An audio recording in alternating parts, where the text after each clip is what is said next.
Bienvenidos y bienvenidas al programa Sobre la Mesa. Hoy vamos a analizar el tema del estado de las democracias en América Latina. En los últimos meses han pasado diferentes cosas en diferentes países que tienen un impacto sobre las democracias y lo que eso, digamos, puede repercutir en el resto de países en América Latina.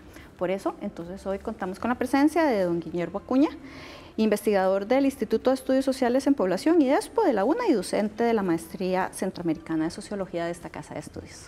Bueno, buenas noches, Marcela, Carlos, un gusto estar acá, pues, conversando sobre un tema de actualidad, obviamente. Sí, claro. Y bueno, y también contamos entonces con la presencia de Carlos Cascante, profesor de Relaciones Internacionales de la UNA y profesor de Ciencias Políticas de la Universidad de Costa Rica. Un gusto compartir con ustedes.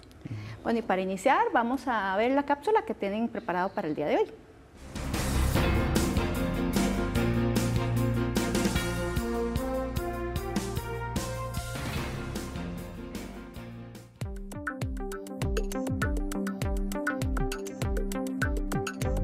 La Cumbre de las Américas es un evento que reúne cada 3 años a los 35 mandatarios y jefes de Estado del hemisferio. En ella se debaten aspectos sociales, económicos y políticos compartidos por los países de la región.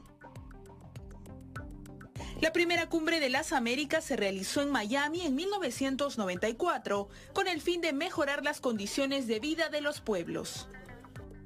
La iniciativa surge del gobierno de los Estados Unidos en la época del presidente Clinton, cuando él, convencido de que ya habíamos superado los problemas de la Guerra Fría, las Américas podían buscar mecanismos para cooperarse e integrarse y buscar mejores niveles de prosperidad para su gente. Los acuerdos firmados en esta primera edición tuvieron como temas el fortalecimiento de la democracia, justicia, derechos humanos, integración económica y libre comercio. En 2001, durante la Cumbre de las Américas de Quebec, en Canadá, se preparó la Carta Democrática Interamericana que reforzó los instrumentos de la OEA para defender activamente la democracia y que sigue vigente hasta hoy. En varios encuentros como los de 2009, 2012 y 2015, no hubo declaración final porque los países no alcanzaron consensos. Sin embargo, hubo compromisos por cumplir.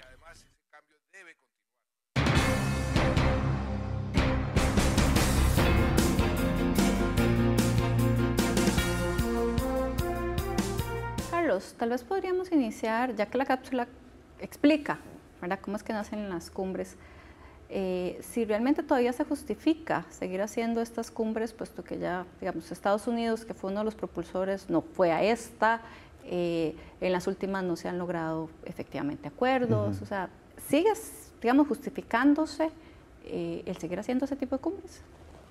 Las cumbres de las Américas surgen con la idea de proyectar el libre comercio para América Latina, de la mano de las propuestas de procesos de integración económica que iban a abarcar a todo el continente.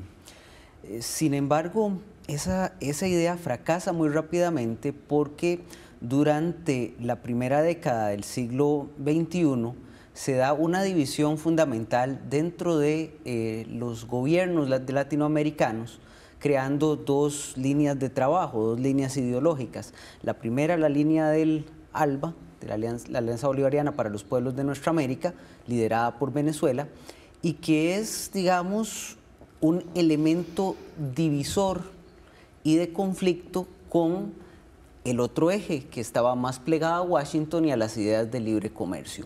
Entonces, a partir de ese momento, las cumbres de las Américas se convierten más que en elementos de consenso, en procesos o en momentos en los cuales se mide el poder de ambos ejes en las Américas. Entonces, más que beneficiar el desarrollo de ciertas ideas o de ciertos procesos, las cumbres lo que han servido en los últimos años es para el análisis político del estado de situación, de las relaciones interamericanas y determinar cuál de las dos ideologías, cuál de las dos líneas de pensamiento bifurcadas a partir de los primeros años de este siglo dominan. Por eso la cápsula es clara, durante al menos 3 cumbres vimos una división abierta, mientras que la última cumbre, la de la semana pasada, lo que refleja es que la izquierda latinoamericana ha perdido brío y más bien la línea de derecha en Latinoamérica está controlando el eje político del continente. Claro, pero en ese sentido, ¿qué significa, Guillermo, el hecho de que uno de sus principales propulsores no haya, digamos, participado? Bueno, ya uno podría pensar que para el gobierno Trump América Latina no es tan importante, digamos, no es necesario verlo, que no se acerque, digamos, a la cumbre, pero bueno, también tiene implicaciones, ¿verdad? Eso tiene un significado.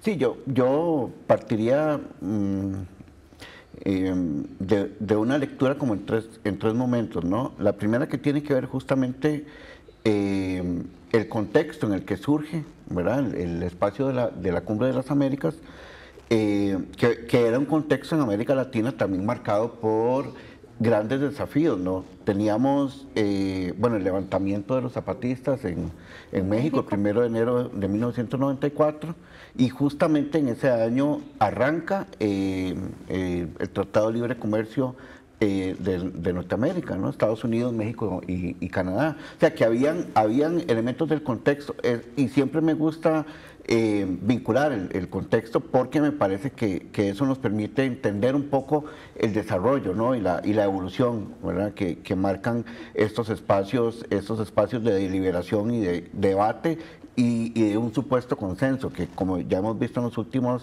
cumbres, no se ha alcanzado. El segundo momento tiene que ver justamente con la cumbre anterior, no esta que acaba de pasar, sino la de Panamá hace 2 o 3 años, en la que justamente había teníamos un contexto en el que, como ha dicho Carlos, las izquierdas, el proyecto bolivariano estaba de alguna manera experimentando ya sus primeras signos de debilitamiento, ¿no? Recordemos que uno de los aspectos centrales en esa cumbre de Panamá fue justamente la invitación que se le hace a Cuba, ¿verdad? Por primera vez en las cumbres, en este tipo de cumbres, para que asistan. Y ahora tenemos un contexto que a mí me resulta tremendamente paradójico, ¿no? Y que lo conversábamos ahora, es decir, se convoca bajo una premisa, ¿verdad? Y bajo una narrativa, y esa narrativa no corresponde con la realidad. El mismo país convocante venía saliendo de una encrucijada hace apenas unas semanas con relación al tema de la corrupción en sus altas esferas gubernamentales. Con el tema de Estados Unidos, yo tendría cautela con relación al hecho de que no es que no le esté importando la región, es que le importa de otra manera, ¿verdad? En su informe al Estado de la Unión de hace unas semanas, también el presidente Trump, sin decir, justamente sin referenciar a la región, pero hace vínculos no muy felices, no muy positivos sobre la región, en los que el tema de la inseguridad, por ejemplo, el tema de la criminalización, el tema de la lucha contra el narcotráfico, etcétera, fueron puestos en la agenda del presidente Trump, pero de alguna manera hay cosas que no están, que tienen que ver con el desarrollo de la región, que tienen que ver con justamente vínculos y alianzas más allá de lo estrictamente comercial. Claro, en ese sentido, ya Guillermo un poco lo plantea, ¿verdad? Que es un poco paradójico los temas que se plantearon en la cumbre con el contexto. ¿Cuáles eran los temas principales, Carlos? Básicamente la lucha contra la corrupción en las Américas, en un contexto bastante complicado. Según el último informe de Latinobarómetro, estamos en una época en que cada vez las sociedades latinoamericanas creen menos en el sistema democrático, que consideran que todos sus países tienen altos índices de corrupción y por otra parte que están más dispuestos a aceptar golpes de Estado, tanto en el sentido de un golpe de Estado por inseguridad, materia de inseguridad, excesivo delito, crimen organizado, o bien cuando hay altos niveles de corrupción dentro del Estado. Las tasas más altas de aceptación de ese tipo de comportamiento en los últimos 14 años. Entonces, resulta muy paradójico que se haga una cumbre con ese tema y que si usted empieza a analizar desde los países más grandes, el gobierno de Peña Nieto en México ha sido acusado de actos de corrupción y le está costando desde el inicio y le está costando una posible reelección al PRI. En Perú, lo mencionaba Memo, el presidente tuvo que renunciar porque se detecta que para salvarse de un impeachment, uno de los hijos de Fujimori está pagándole a uno de los diputados para que vote el no al impeachment. En Brasil, el presidente Temer tiene ya una causa por corrupción abierta y no solo el presidente Temer, prácticamente todo el gobierno de Temer. Y también muchos partidarios del PT, del partido de Lula. También. Y en Brasil es corrupción prácticamente en todos los niveles del Estado.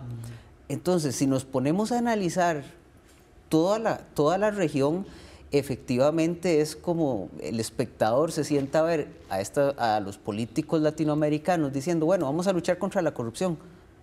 ¿Y cuántos años están ahí utilizando métodos corruptos y sacando dinero a partir de esos mecanismos? Entonces es un poco frustrante para cualquier observador de la región que esté sufriendo niveles de pobreza o sienta que el sistema político que tiene simple y sencillamente no sirve para mucho. Y simbólicamente, que ese era el tema más importante, y además se realiza en Perú, con el escándalo que acababa de pasar, pero Guillermo quería decir algo. Sí, que en el marco de esa gran paradoja, si podríamos seguir denominando ese contexto como una gran paradoja, tenemos, bueno, una crisis sistémica de los partidos políticos, ¿verdad? El mismo informe al que referenciaba Carlos lo plantea, ya tenemos varios años en que esa crisis se declara y yo creo que estamos en el nivel más bajo también en confianza en los partidos políticos. Pero resulta paradójico que sigue estando en primer lugar una institución que no se ha movido, que ha sido inamovible en cuanto al imaginario político en la región,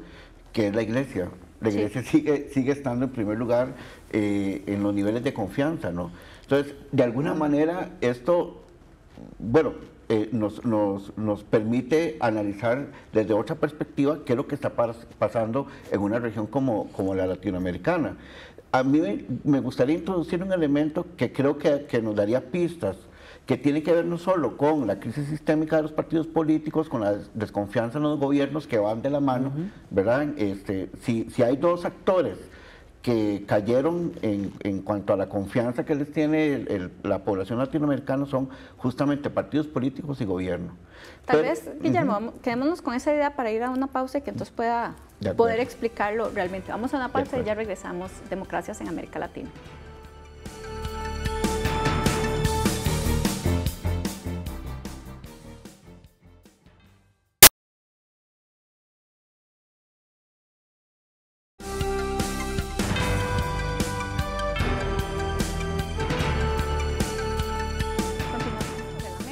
Analizando el estado de las democracias en América Latina. Bueno, antes de hacer una pausa, precisamente, Guillermo estaba introduciendo un tema adicional. Sí, vamos a ver si lo puedo recuperar. Decíamos el tema del descrédito en los gobiernos y en los partidos políticos, ¿verdad? Que ya tenemos varios años de que esto viene incluso bajando. Entre el 2016 y el 2017 hubo una disminución porcentual considerable en la confianza a estos dos actores.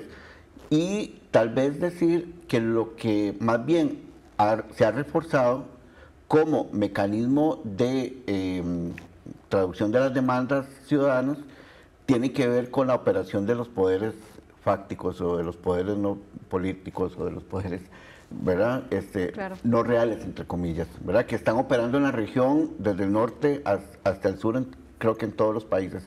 Y me parece que la introducción de ese elemento, de ese actor, resulta fundamental para entender por qué es que la corrupción hoy, digamos, es un eje transversal en la región. Justamente el acuerdo de Lima, el que se acaba de firmar en el fin de semana en Perú, tiene entre algunos de sus elementos el seguimiento, la búsqueda, ¿verdad? El seguimiento a los actores privados no estatales que de alguna manera comprometan la estabilidad democrática vinculada a actos de corrupción, ¿verdad? Y esto de alguna manera introduce ahí un elemento fundamental que no teníamos antes, ¿no? Claro, pero además ahí hay un tema importante que yo siempre lo repito porque obviamente si sos un representante político elegido popularmente pues tenés una responsabilidad enorme, ¿verdad? Eso no se va a eliminar, pero también hay corruptores, ¿verdad? Entonces, pero a veces como que ponemos el dedo solo en una parte del problema y no en la otra parte, como si que el sector privado esté pagando dádivas para que les den la concesión de carreteras o para el tema del petróleo en Brasil y ese tipo de cosas. Entonces uno dice, bueno, o sea, sí, está incursionando y le está pagando funcionariado público, ¿verdad? Que es muy, digamos, muy fuerte su responsabilidad, pero bueno, también está al otro lado, no estamos, digamos, libres de pecado. Y en ese sentido, tal vez, Carlos, ahí podríamos un poco entrar en la discusión del tema de Brasil, ¿verdad? Porque, bueno, se dio toda la discusión, ¿verdad?, para lo que fue el caso de Dilma, ¿verdad?, que además se busca el impeachment precisamente por temas de corrupción, ¿verdad? Ahora Temer está metido precisamente en esto y ahora está toda la discusión de lo de Lula, ¿verdad? Que un poco estaba también leyendo que al final, de hecho, no existe una restricción para que sea candidato. En el caso de Brasil hay, respecto a la figura de Lula, una situación particular. Lula es adorado por una tercera parte de la población de Brasil. Muy probablemente en las próximas elecciones, si Lula participe, será el candidato más votado, aunque tal vez no le dará para pasar directamente al gobierno, sino pasar una segunda ronda. Una parte odia profundamente a Lula. Digo, si veíamos con cuidado, tanto cuando intentaba los partidarios de Lula evitar la detención, como cuando es detenido y llevado a la cárcel, también vimos gente celebrando que fuera llevado a la cárcel. Y una tercera parte es neutra. A partir de ahí, todo proceso judicial va a tener un enorme problema de manejo, porque los tribunales de justicia no están alejados de la realidad y de los cariños políticos. Al menos formalmente deben hacerlo, pero informalmente el juez no deja de ser persona y no deja de ser una persona que participa del sistema político y evidentemente que puede ser afectado por odios latentes o por cariños desbordantes. Desde esa perspectiva, en el caso de Lula hay dos narrativas, ¿verdad? Los partidarios de Lula establecen que está siendo llevado a prisión para evitar que alcance nuevamente el poder, mientras que los contrarios a Lula siempre van a decir que efectivamente cometió los delitos que cometió, que están probados o no. Desde nuestra perspectiva cuesta mucho determinar cuál es la verdad de los hechos, pero sí podemos ver algunas cosas estructurales. En primer lugar, creo que el caso brasileño refleja muchos de los casos que vemos en América Latina, donde hay una polarización ante la ausencia de partidos políticos fuertes. Lo que nacen son las figuras fuertes, que son polarizantes. Es decir, cuando tenemos gobiernos de caudillos o gobiernos de líderes políticos, la forma en que esos líderes políticos interaccionan con las comunidades donde pertenecen es a partir de movimientos populistas, es darle voz a la gente que no ha tenido voz y a catapultarse a partir de eso a llegar al poder. El segundo elemento es que generalmente esas figuras polarizan sociedades. Es decir, si la existencia de partidos políticos tiende a crear elementos de conciliación, porque esa es la función al final del día de los partidos políticos, crear mecanismos de comunicación, mediar entre las aspiraciones populares y la negociación política, cuando tenés grandes figuras, eso entra más al plano de lo personal. Y el éxito político muchas veces está dado por la polarización. El discurso al final de Lula da Silva, antes de ser detenido, es un discurso polarizante. De, ok, me encarcelan, pero no importa, mi espíritu sigue vivo. Harán de mí, si me dejan libre, harán un presidente, y si me encierran, harán un mártir.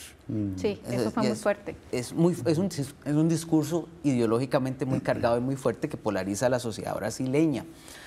Y por otro lado, si vemos las otras opciones dentro del contexto brasileño, el segundo candidato con posibilidades, Jair Bolsonaro, es todo lo contrario, es un tipo de derecha con un planteamiento homofóbico, con una línea de persecución incluso machista, que es todo lo que uno dice que una sociedad no tiene que tener. Entonces es que todo lo que uno pensaría que ya no podría volver a existir. Que ya está superado. Sí, que ya está superado, pero que está regresando en varios países, incluyéndonos. Entonces lo que sentís es que en América Latina estamos viviendo, y el caso brasileño es paradigmático, un despertar de los extremismos que el sistema político está siendo incapaz de sostener y que permea a todo el sistema. ¿Y cuán fuerte es el poder judicial brasileño? Digamos, porque eso es un tema muy importante, ¿verdad? De hecho, en la cumbre, una de las promesas, a veces uno piensa que las cumbres generan mucho papel para bibliotecas, más que elementos operativos. Una de las promesas que hacen en Lima es fortalecer los poderes judiciales. El poder judicial en América Latina siempre ha sido muy débil en cuanto a su independencia. Muchas veces esa debilidad parte de la normativa existente que liga mucho al Poder Judicial con el Poder Ejecutivo, y en otras ocasiones es una cuestión de presupuesto, donde el Poder Judicial no tiene independencia presupuestaria, y eso evita que tenga independencia real.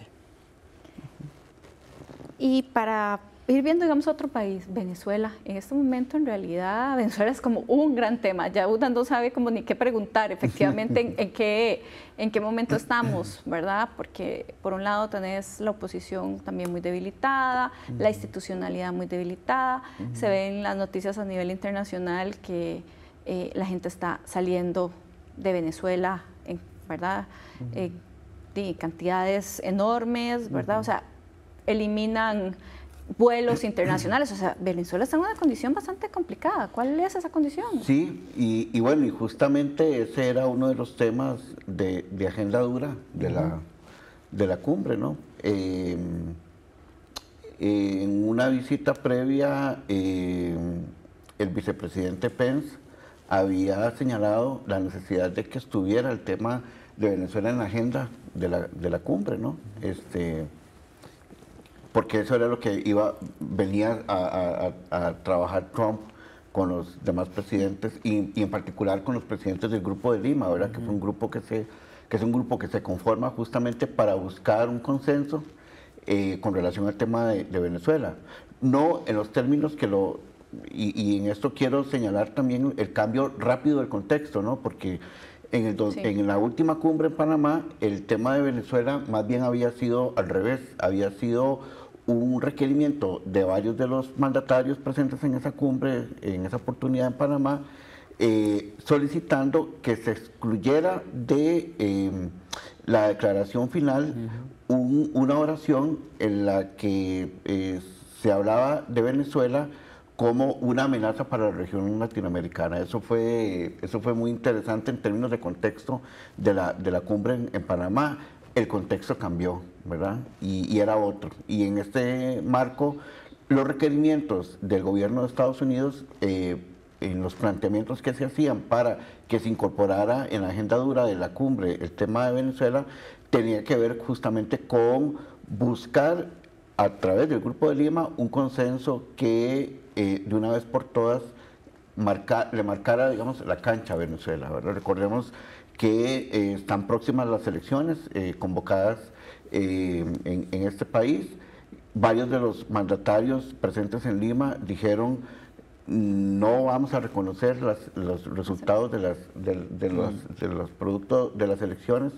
Por una parte, los apoyos fueron exiguos, ¿verdad? En el caso de Bolivia, por ejemplo, y ahí con algunos condicionamientos de Uruguay también hacia Venezuela. Justamente, y otra vez quisiera señalar algo que decía Carlos para el caso de Brasil, y es que es muy difícil porque no estamos ahí. Claro. Y el tema de la información, el flujo de la información que estamos recibiendo a veces es un tanto complicado, es mucha información y es mucha información para procesar en tan poco tiempo, ¿verdad? Y eso me parece que es un elemento digamos, a señalar para el caso de Venezuela. Creo que es un parteaguas, es decir, a partir de aquí vamos a tener un contexto, ¿verdad?, marcado justamente por el consenso del Grupo de Lima por un lado y digamos, los apoyos muy debilitados de algunos estados, de algunos países hacia Venezuela por otra parte. Incluso algunos en franca retirada, Ecuador en franca retirada, y con un cambio muy fuerte en su línea. En realidad al final parecía Evo Morales cumpliendo con el único que realmente defendía la posición venezolana, que ni siquiera fue invitado a la cumbre, ¿verdad? ¿Y qué implicaciones puede tener eso en un minuto, Carlos? De que el no reconocimiento, digamos, de elecciones por una, digamos, gran mayoría de países que dicen que no las van a reconocer, veremos. Prácticamente implicaría el rompimiento de relaciones diplomáticas, porque si usted no reconoce a un gobierno, no puede tener relaciones, jurídicamente hablando, no puede tener, estamos en la tierra del realismo mágico, jurídicamente hablando, usted no puede tener relaciones diplomáticas con un gobierno que para usted no existe, que es al final no reconocer un gobierno que surge de un proceso electoral con bastantes cuestionamientos desde todo punto de vista. Sí, y eso les complicaría muchísimo más las condiciones. Más que eso, yo creo que a Venezuela le preocupará más la noticia de hoy cuando los Estados Unidos y varios países de la Unión Europea y países fuertes del Asia llegan a un acuerdo para establecer una serie de sanciones comunes. Claro. Que eso sí puede terminar de presionar económicamente al gobierno venezolano. Aún más. Aún más. Estamos en Sobre la Mesa analizando el tema del estado de las democracias en América Latina. Vamos a una pausa y ya regresamos.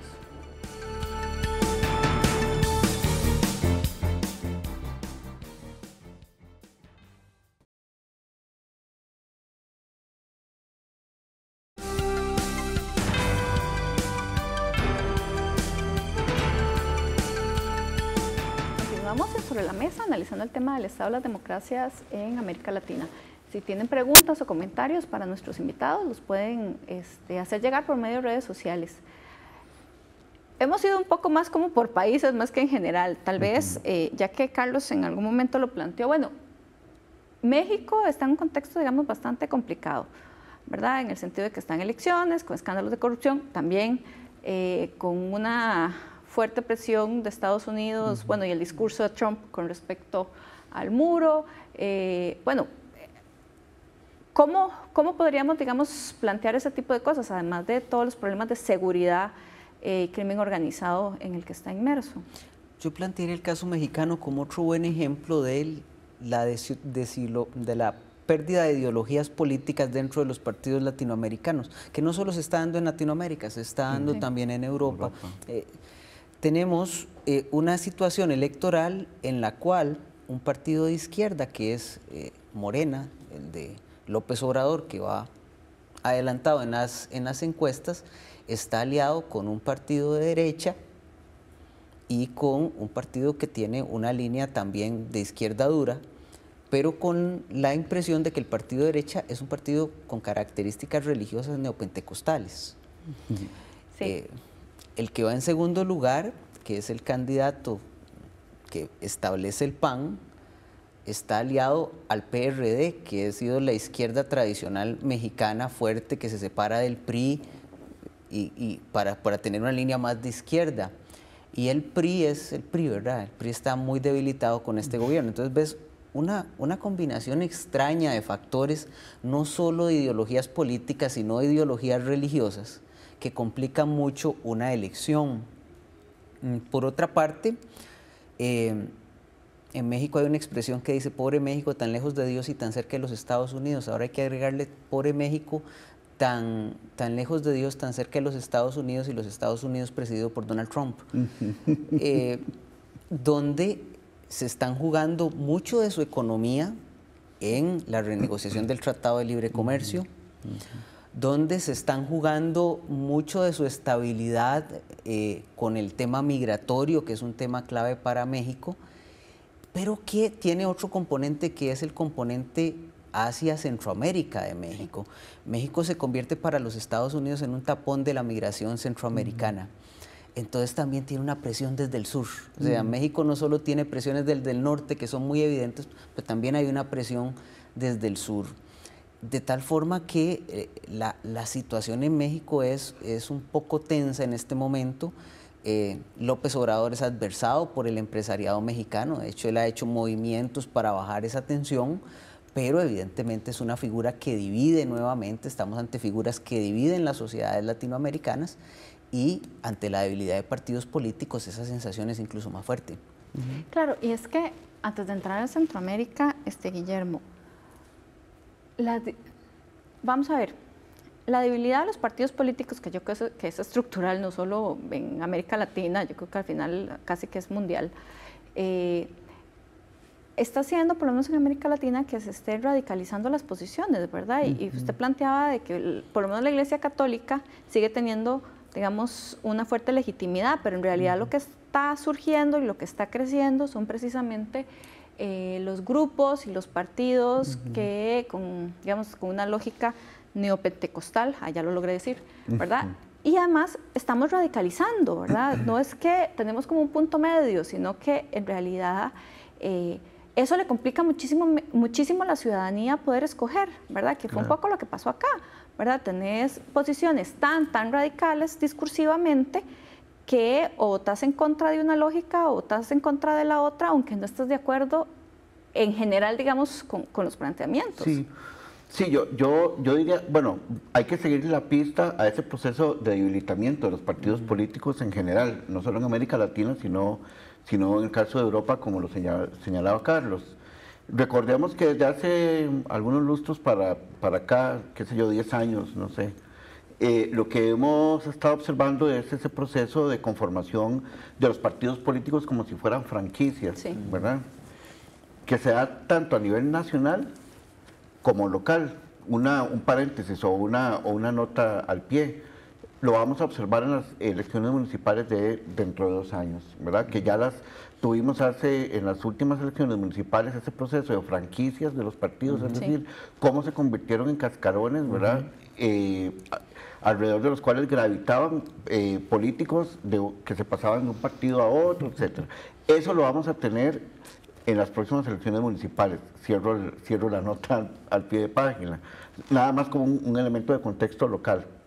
Sí me parece que es claramente una disociación entre las demandas de la ciudadanía, por un lado, los descontentos, ¿verdad? Es decir, la ciudadanía en general en la región está altamente, digamos, descontenta con lo que está pasando y no encuentra expresión en los partidos políticos, ¿verdad? Por eso es que le cuesta tanto decidir, por eso es que las encuestas no logran captar con fidelidad todos los elementos de intención electoral o intención de voto que al final se expresan de una manera que a lo mejor la gente no estaba esperando, y eso lo tuvimos en Costa Rica, pero también lo hemos tenido en otros países en elecciones recientes, y creo que lo vamos a tener en las elecciones que tenemos, que estamos a punto de tener en América Latina, Brasil, Colombia, México, etcétera, ¿no? Bueno, y me parece sí que hay un elemento ahí importante de destacar, y es que justamente los partidos siguen presentando esas debilidades y siguen presentando esas crisis, no están encontrando cómo justamente asumir las demandas de la ciudadanía de una manera, digamos, adecuada, ¿verdad? Claro, pero entonces eso uno podría decir que es un reflejo de que más allá de estar fortaleciendo nuestras democracias en América Latina, está quedando, digamos, al descubierto la fragilidad de nuestras democracias, ¿verdad? Claro. Que no estamos logrando... Ahí sí me gustaría incluir tal vez un elemento conceptual que fue trabajado para el caso de Centroamérica de los años 80 y principios de los 90, pero sobre todo esas sociedades centroamericanas de la transición, como se llamaron en los 80s. Hubo un investigador o un colega guatemalteco que las denominó como las democracias de baja intensidad, para caracterizar un conjunto de elementos de esas prácticas democráticas en Centroamérica que no estaban totalmente solidificadas. Yo creo que esa categoría, ese elemento conceptual nos sigue convocando para analizar qué es lo que estamos teniendo a la vuelta de la esquina en sociedades como las nuestras. Si subimos del norte y vamos bajando hacia el sur de la región centroamericana, vemos que prácticamente todas las sociedades centroamericanas están salpicadas por elementos de debilitamiento de sus sistemas democráticos, obviamente con crisis muy fuertes en cuanto al tema de partidos políticos y con un descrédito de sus sistemas ¿verdad? Democráticos. Un paréntesis, uno de los países donde más desconfianza hay en el sistema político, también planteado en el Latinobarómetro del 2017, es justamente Nicaragua, ¿verdad? Y bueno, sabemos que Nicaragua en estos momentos tiene un contexto bastante delicado, un contexto interno bastante delicado, pero no nos olvidemos que tenemos unos 10 años, quizás 8, 10 años, de tener un contexto bastante complicado en cuanto a la relación entre corrupción, gobernabilidad, sistema democrático en Centroamérica. Revisemos el caso de Guatemala, del 2015, claro, de 2016, ¿verdad? Por un lado, los resultados de las elecciones en Honduras en el 2017, bueno, el golpe de Estado en el 2009, ¿verdad?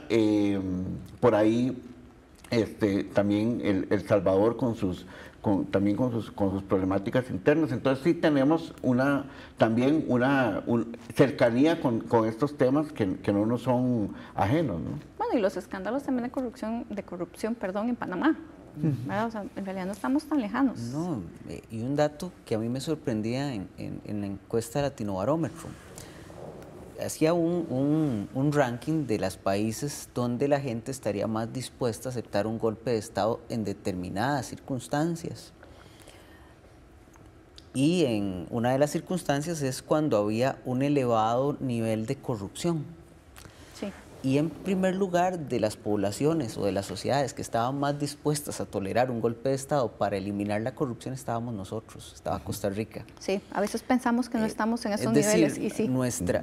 Las últimas elecciones en Costa Rica, si nos damos cuenta, tienen muchas características de las que hemos visto para analizar el resto de países de América Latina.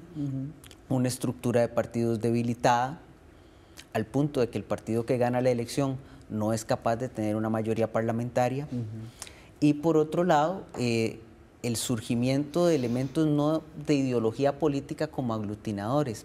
Es decir, los partidos han sido, como señalaba Guillermo, débiles para captar las necesidades y traducirlas en la gestión de gobierno. Pero los individuos, pensados como líderes políticos, a través de prácticas populistas, porque el populismo es una manera de hacer política, sí, claro, sí han sido capaces de aglutinar esas demandas y ejercer gobierno. Ahora, el éxito del líder populista está vinculado tal vez no tanto al sistema, sino al ciclo económico. Es decir, somos democracias de ciclo económico. Si el ciclo económico está bien, los problemas de la democracia se tapan. Si el ciclo económico viene a la baja, ahí se reflejan todas las debilidades que tienen estas estructuras políticas latinoamericanas y centroamericanas especialmente. Sí, claro. Estado de las democracias en América Latina. Vamos a ir a una pausa y ya regresamos acá sobre la mesa.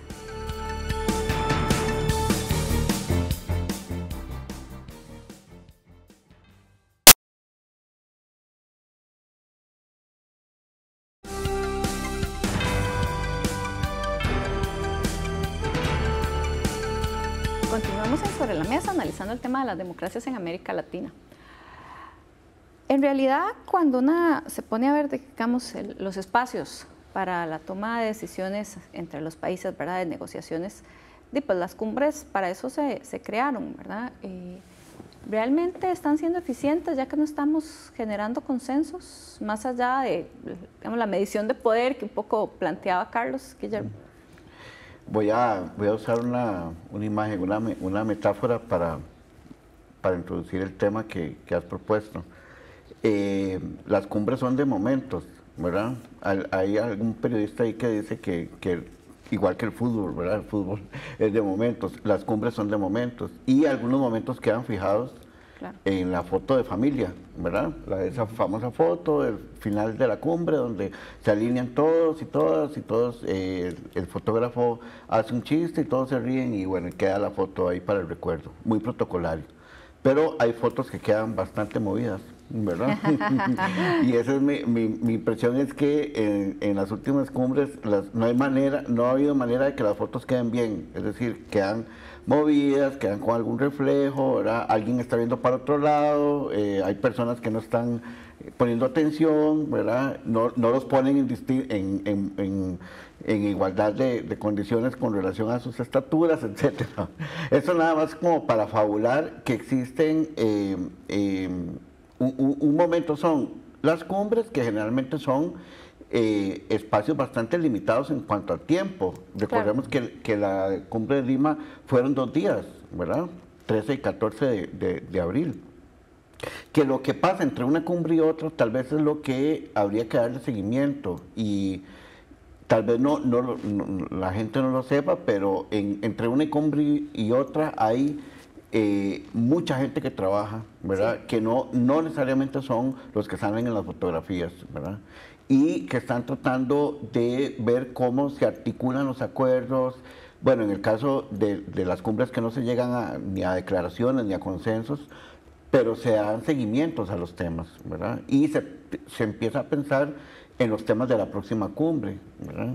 Entonces, a mí me parece sí que en ese sentido, un momento es cuando se desarrolla la cumbre, que es bastante protocolario, que es para la fotografía, ¿verdad? Y otro momento es qué pasa en el ínterin entre una cumbre y otra, sobre todo por algo que decíamos al inicio, ¿no? Que el contexto va cambiando. América Latina de abril del 2018 estaba en un momento determinado, salpicado justamente por el tema de la corrupción en varios de sus países, algunos más claros y más grandes, con niveles y tonalidades y tipos más grandes de corrupción.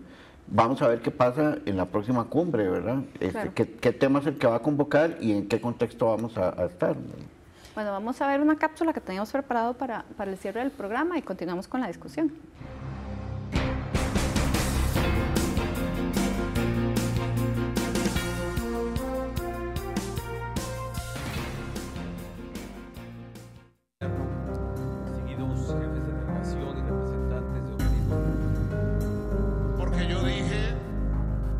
Trueno y relampaguee, yo llego a Lima, compadre. Así sea nadando. Y me voy a quedar con el pueblo de Venezuela. Esa cumbre es una verdadera pérdida de tiempo. Pero seremos implacables con su régimen opresor, que tanto daño nos está haciendo, no solo a Colombia, sino a toda la región. No reconoceremos los resultados de unas elecciones que están diseñadas para maquillar una dictadura. Sham elections approaching in the weeks ahead in Venezuela, but as the opposition leaders expressed to me yesterday, the world is not deceived. Leaders across this region are not deceived. Democracy is collapsed. Dictatorship has risen. And to have in Maduro a leader that will not allow humanitarian aid into his own country as people are starving and people are dying is unconscionable.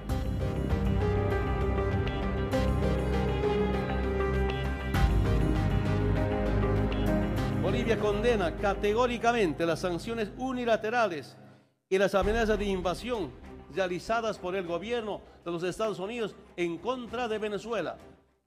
Nuestra región no es un patio trasero de nadie. Lamentamos profundamente que nuestro hermano Nicolás Maduro no esté sentado junto con nosotros, producto de las presiones de los Estados Unidos. Es nada democrático atacar a Venezuela y mencionar al presidente Nicolás Maduro Moros cuando ha sido excluido y no está aquí para responderle.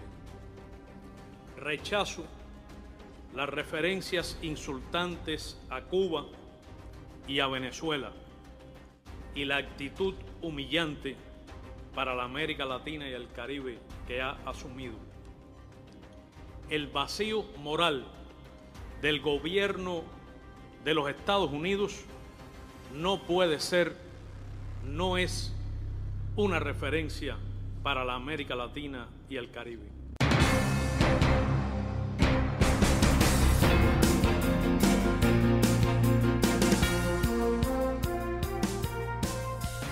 Carlos, algunos analistas han planteado que en realidad esta cumbre se podría catalogar como un fracaso. Y si vemos, digamos, las declaraciones que en la cápsula que acaba de pasar, que no son, digamos, muy halagadoras en el sentido de generación de consensos, ¿verdad?, que es como la lógica de las cumbres, ¿cómo podríamos, digamos, valorar esta en particular? Que es un poco, digamos, difícil, yo sé, pero... Yo no la valoraría en razón de los logros que obtienen las cumbres, porque realmente las cumbres, como decía Guillermo, son de momentos, es decir, la cumbre es un tiempo, es un momento en el cual usted junta a los presidentes para que conversen entre sí, pero el verdadero trabajo se da a lo largo de los años y no necesariamente en el clima de las cumbres, sino en el clima de los organismos multilaterales, que es donde hay mayor capacidad de toma de decisiones al final del día para llegar a acuerdos vinculantes. Las cumbres lo que sacan son declaraciones que tienen un carácter muchas veces simbólico, muchas veces poco vinculante desde el punto de vista jurídico y a veces muy laxos desde el punto de vista político. Yo lo valoraría más bien en términos de situación de poder en las Américas. Está claro que el ciclo económico que cierra a finales de la primera década de este siglo perjudica a la izquierda latinoamericana, la debilita, la saca muy mal del poder en muchos casos. Hubo cambios de eje en Argentina, hubo cambios de eje en Chile, donde ha vuelto a gobernar la derecha, hubo cambios de eje en Ecuador, donde a pesar de que el vicepresidente de Correa es el que resulta presidente, tiene otra línea de gobierno. Sí. Es decir, ese eje Venezuela, Bolivia, Argentina, que se había posicionado, Brasil, que se había posicionado, está en franca decaída. Y en esta cumbre se ha visto que están al frente las derechas latinoamericanas. Ahora, ¿qué valor tienen las cumbres? Las cumbres fueron un mecanismo al final de la Guerra Fría para intentar saltarse a los organismos multilaterales. Entonces ahora tenemos cumbres a todos los días y a todas horas. Tenemos la cumbre de CEPAL, la cumbre América Latina-Europa, tenemos la CELAC, tenemos cualquier cantidad de cumbres, la cumbre iberoamericana, se me olvida, que se repiten, todos los años tenemos cumbre. Entonces han dejado de ser un mecanismo óptimo y más bien se han convertido en plenos mecanismos simbólicos y tal vez mecanismos que utilizan algunos países para impulsar su política bilateral. Pero realmente la cumbre en sí no podemos llegar a un elemento de que esta cumbre fue destacada por tal cosa y creo que es un patrón repetitivo, no creo que sea cuestión solo de esta cumbre. No, tal vez me gustaría señalar algunos elementos de los resultados colaterales o de los daños colaterales de este escenario del que nos decía Carlos, que salieron algunos de los países de la primera década de este siglo, que tienen que ver con algo que no hemos dicho y tal vez sería óptimo para un ejercicio de análisis posterior. Es decir, hubo un momento que tuvimos en la región varias presidentas mujeres, ¿verdad? Desaparecieron del mapa. Algunas porque ya terminaron sus ciclos administrativos, otras porque las desaparecieron, ¿verdad? Entonces, una en particular que la desaparecieron, Dilma, pero lo que me refiero es que también esta dimensión política, de la gran política, tiene sus expresiones en la micropolítica, ¿verdad? Y en la política tal y como se está construyendo. Parece que a la vuelta de los años lo que estamos teniendo es un giro conservador, ¿verdad? Como lo decía Carlos, bueno, una restitución de algunas ideas. El péndulo se está devolviendo. Se está demarcando hacia un lado y que eso de alguna manera está volviendo a colocar algunas piezas que en América Latina teníamos antes de esta, digamos,